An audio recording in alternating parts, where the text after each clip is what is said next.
नमस्कार, बहुत बहुत स्वागत आप सभी का। मैं हूं आपके साथ चेतन और आप देख रहे हैं एनएमएफ न्यूज। भारत का एक दुश्मन तैमूर राणा जिसे भारत लाया जा चुका है, उसका इलाज भी जल्द होगा।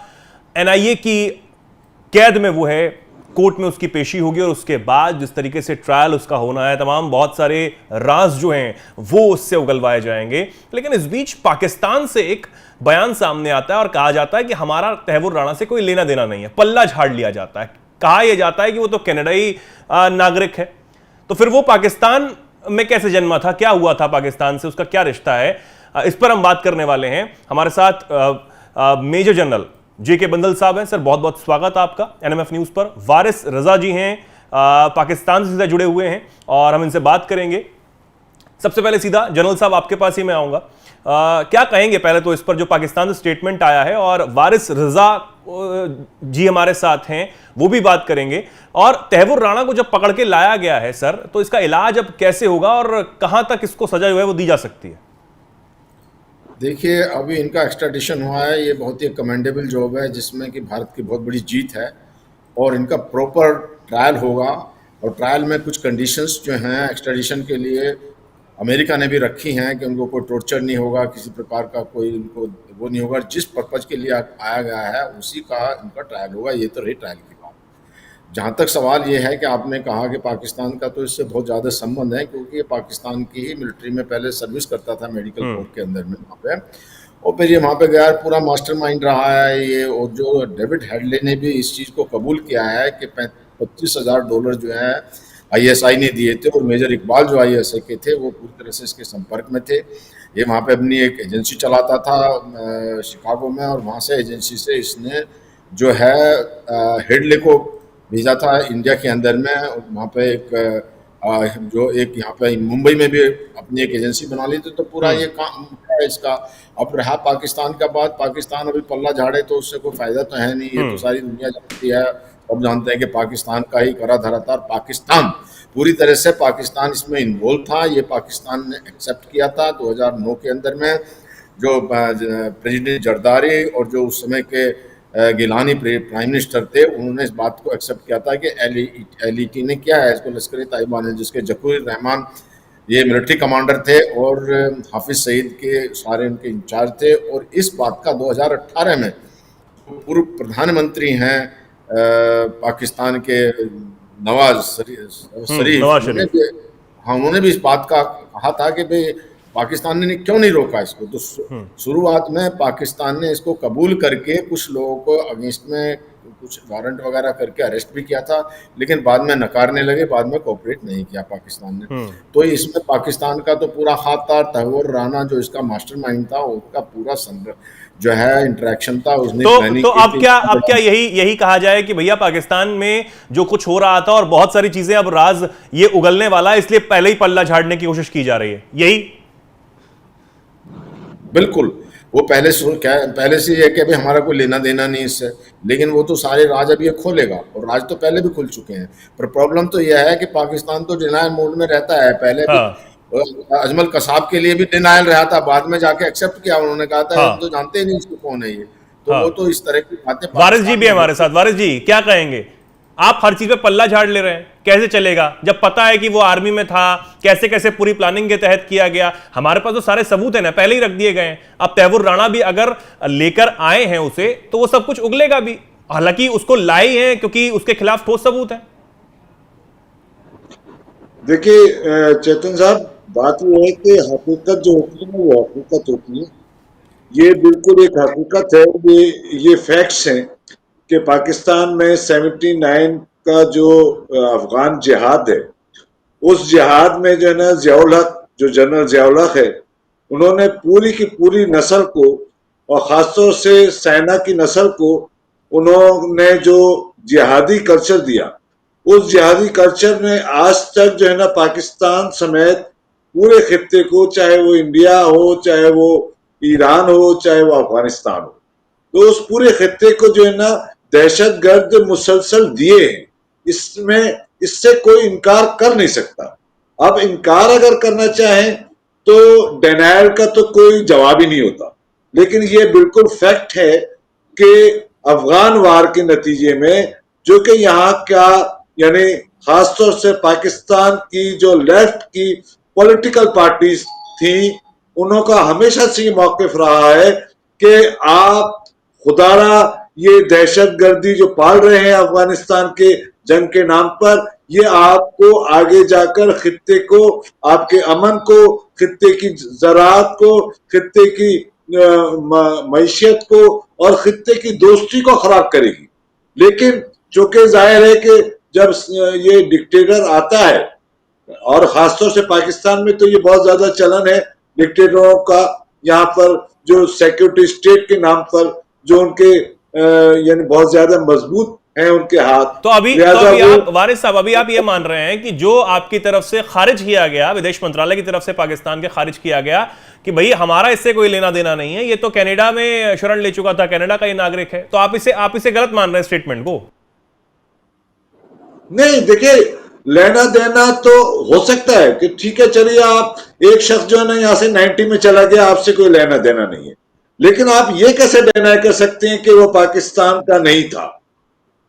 ये डिनाई नहीं कर सकते आप। तो ये बात आप सरकार से पूछ रहे हैं ना, अपनी सरकार से? मैं यही आपसे अर्ज कर रहा हूं कि वजारत खारजा ये तो कह सकती है कि उसका कोई उस तरीके का उससे राब्ता नहीं है या इन्वॉल्वमेंट नहीं है, वो यहां तक तो बात ठीक हो सकती है, लेकिन ये बात मानने के लिए कैसे कोई तैयार होगा कि वो ही इज नॉट पाकिस्तानी? तो इसका मतलब ये कि इसका मतलब ये कि पाकिस्तान की तरफ से जो ये तैवुर राणा है, इसने भारत में दहशतगर्दी करवाई, जिस तरीके से रेकी की, तमाम चीजें और की, डेविड हेडली के साथ मिलकर उसका सहयोगी, और उसके बाद 10 आतंकी जो है वो कहां से आते हैं उसका सबूत भी हम दे चुके हैं। नहीं जेतन, ये दहशतगर्दी की जो लहर है, ये आप पाकिस्तानी को तो खैर जो कुछ पाकिस्तान का आवाम झेल रहा है, पाकिस्तान की जनता झेल रही है, इससे पूरा खित्ता जो है ना मुतासिर है। यानी हिंदुस्तान से लेकर ईरान, ईरान से लेकर चाइना, चाइना से लेकर आपका अफगानिस्तान, अफगानिस्तान से लेकर पूरे ये जो बेलारूस और ये सारी एशियन कंट्रीज के जो अफराद हैं, तो ये नाकाबिले माफी एक ऐसा जियाउल्लाह का जुर्म है जिसको आप माफ नहीं कर सकते। आर्गुमेंट चाहे कितना कर ले पाकिस्तान की, यानी ठीक है, मैं मानने के लिए तैयार हूं कि भाई आज की वजारत खारजा का या आज की फॉरेन मिनिस्ट्री का उससे कोई ताल्लुक नहीं है, लेकिन ये हुआ तो है, कल तो ये हुआ है।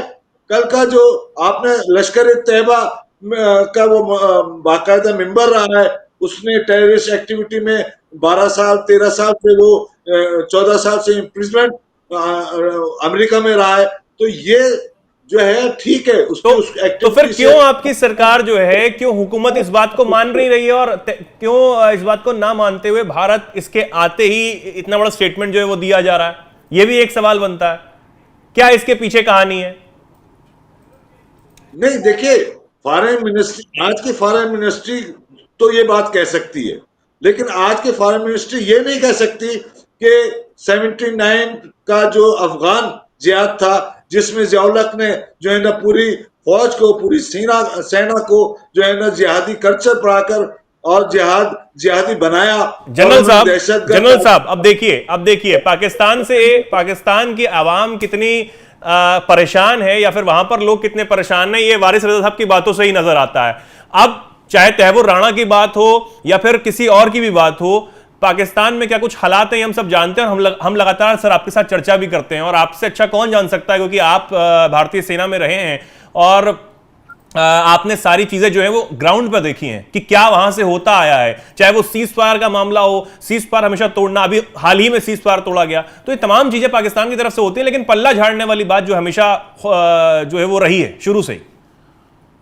देखिए, ये जो इनकी एक प्रॉक्सी वार है, जो टेररिस्ट के थ्रू वार है, ये एक सोची समझी साजिश है। पाकिस्तान की सेना इतनी काबिल नहीं है वो डायरेक्ट वार लड़ सके, और वो अपना प्रॉक्सी वार टेररिस्ट के थ्रू करती हैं, और अपनी रिलेवेंस को बनाए रखना भी बहुत ज़रूरी है, क्योंकि पाकिस्तान में पूरा सेना का राज है। जो उनका सारा बजट है, वो मेजर बजट जो है पाकिस्तान की सेना ले जाती है, वहाँ वो व्यापार चलाती हैं, उनके अंदर बड़े ऐसा आराम से उनके जनरल रहते हैं, करप्शन करते हैं, दूसरे देशों में अपना पैसा इकट्ठा किया हुआ है। तो इन सब के बीच में जो पाकिस्तान की सेना इसको जान के करती है, और जब वो जान के करती है तो जो भी कोई गलत काम है ये एक्सेप्टेबल तो नहीं है, ना तो मॉरली एक्सेप्टेबल है, ना देश में एक्सेप्टेबल है, ना विदेश में एक्सेप्टेबल है, तो उनको ये मना करना ही पड़ता है। लेकिन वो सारी दुनिया जानती है।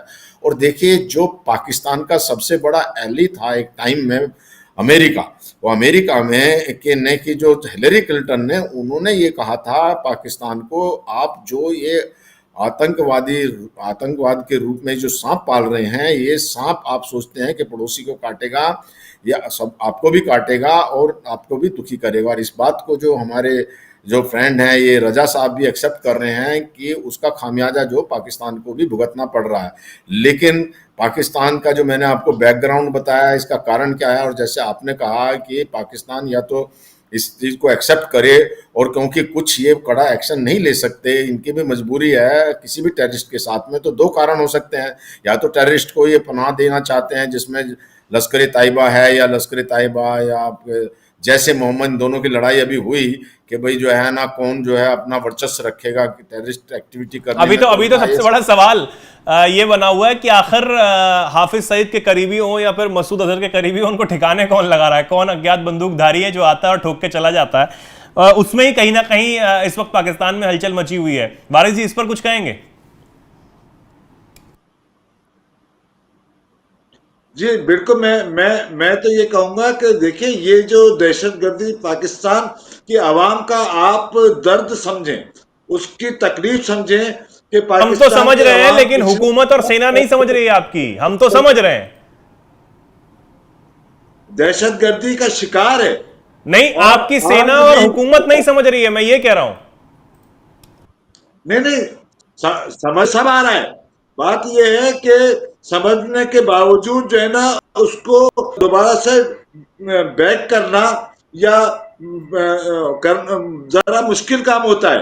लिहाजा जो है ना, ये जो बैक कर रहे हैं, उस बैक के नतीजे में जो इन्होंने पाले थे दहशतगर्द, उनसे जो रेटिलिएशन आ रहा है, वो हमारे पब्लिक के लिए, हमारी आवाम के लिए, हमारी मईशत के लिए, हमारे सरमाए के लिए, हमारी पूरी यानी इकोनॉमी के लिए बहुत, और हमारी जमहूरियत के लिए।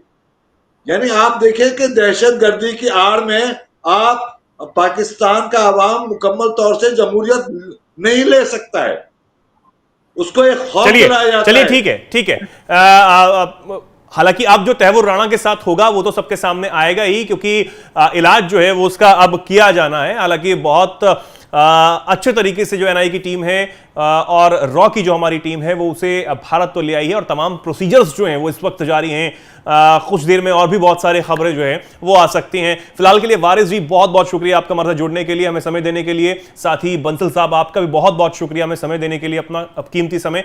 हमारे दर्शकों का बहुत बहुत धन्यवाद। हमारे दर्शक इस पर क्या कुछ सोचते हैं, क्या कुछ कहना चाहते हैं, कमेंट सेक्शन में आप जरूर लिखें, और ऐसे ही जुड़े रहें, देखते रहें एनएमएफ न्यूज। नमस्कार।